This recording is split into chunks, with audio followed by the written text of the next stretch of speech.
You don't rise to the level of your goals. You fall to the level of your systems. James Clear said it best. A lot of us think that the solution for feeling overwhelmed can be managed when we have better time management, or we are more disciplined, or if we have stronger work ethic. And this is not even close to the actual solution. And this is why a lot of us are in this season of pushing harder and trying so much that we eventually burn out and give up. Because when life gets busy, when things get overwhelming, when stress level is on the rise, your energy is not just depleted, you fall back into your default pattern. You fall back into your habit, and you fall back to your systems. That's why some people seem organized even during chaotic, upside down changes sessions of life, while others are feeling like they are either drowning or putting up a fire, trying to just breathe.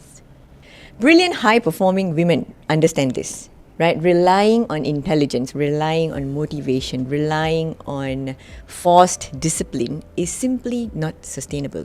What they have is simply habits, systems that support them even when motivation is just up and down. As we know, right, we are emotional beings. You can't rely on emotions or motivation in that sense also, isn't it?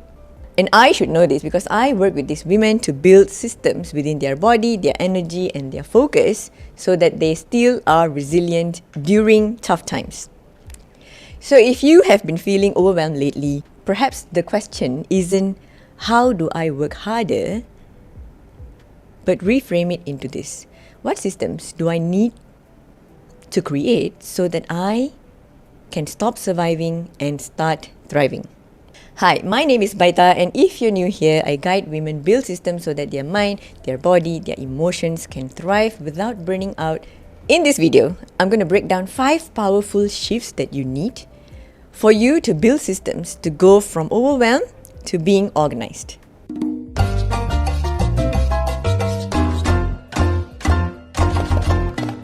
But first, let's understand what it means when you are feeling overwhelmed. Right? We often use the word overwhelmed, but this is actually what happens in your body.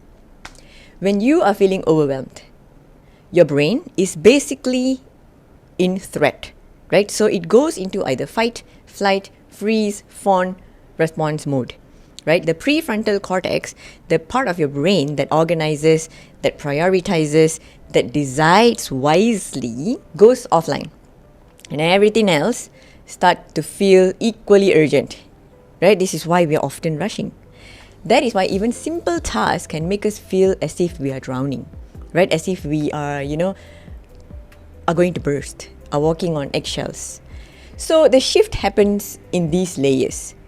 Shift number 1, regulate before you reorganize. If your nervous system is often overstimulated, right, with things to do, with checklists, with worries, your system will not stick. Here's what you should do. During this shift, what you are attempting to do is to create enough internal space for you to be able to think clearly again. Right? So there are many tools that you can use for this shift to happen.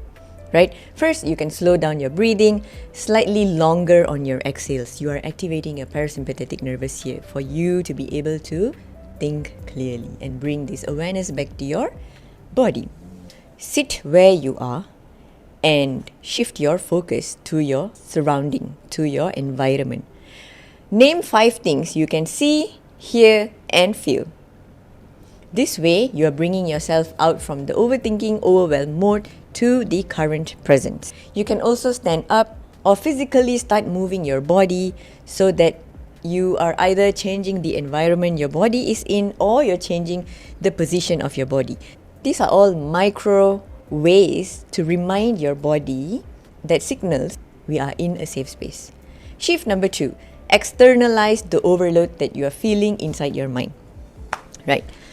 As empathetic high performers, we have the tendency to mix work, to mix home, family, children, thought loops inside our mind, right? So our mind almost is like a lake filled with all these stagnant thoughts. Think of these thoughts as unstructured and looping. And when the loop is open, oftentimes overwhelm multiplies in the mind. It often results in forgetfulness, overwhelm, and overthinking, and mental clutter and mental diarrhea, we would say, right? So in order for you to get out from this state, what you can do is take a piece of paper, write everything, tasks, worries, reminders, the list to not forget, emotional stresses. Just list them down. The only tiny rule is do not filter, do not prioritize, and the most important one, do not judge. It's almost like a mind dump, you're just dumping everything that is inside your mind. It's almost like you're clearing RAMs out of your storage space. You're just dropping it all out, and this act alone reduces overwhelm by 30 to 50%. Shift number 3, convert the list that you had earlier into 3 categories, right? You can either name them or assign colors to it. You can label them as now, which are things to be done today because they have real consequences. Second one would be next. They are important, but it's fine if you don't do it by today. Third category would be labeled as not now because these have the lowest priority. It can be done today, it can be done tomorrow. As long as you get it done, it doesn't have much consequences. A lot of overwhelmed women try to prioritize too many things at a time, which is why it backfires and feels like we want to bury our head under the sand, which is called the ostrich effect. Psychologically speaking, right? Your brain does not need more decisions.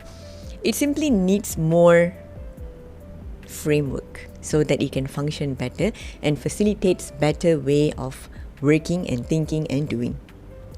Shift number 4. Choose one anchor task. Not the most important task, but your entry point to this task. Remember that it should be as small as it can be and as specific enough so that it feels so ridiculous if you don't do it, right?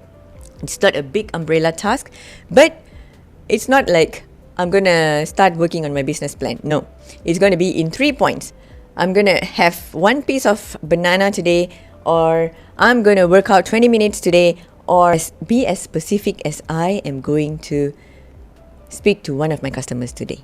And oh yes, limit your time between 10 to 25 minutes max, because you're not trying to overextend your time. You are not trying to finish your whole life here. You are just trying to get back into the momentum. Because once you give yourself this psychological, oh, I have done this, the sense of achievement, you have no idea how powerful that can catapult yourself into. Shift number 5, stop trying to control the outcome and rebuild your reorganization instead.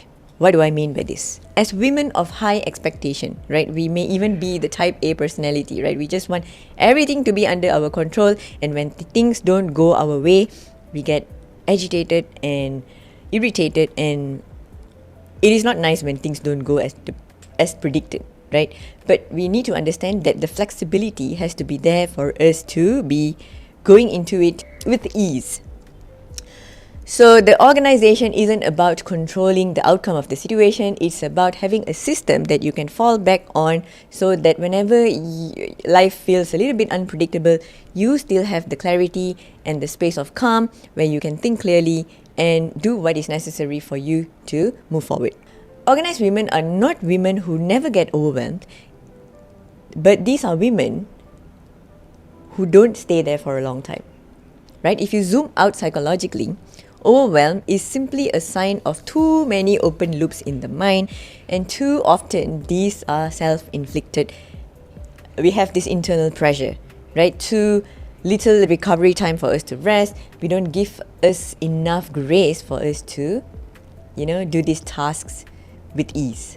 So organization is less about productivity and is more about reducing unnecessary cognitive load that you have in your mind. And save this video so that you can come back to it whenever you feel like things are being too overwhelming for you, and comment if you do. And I'll see you in the next video.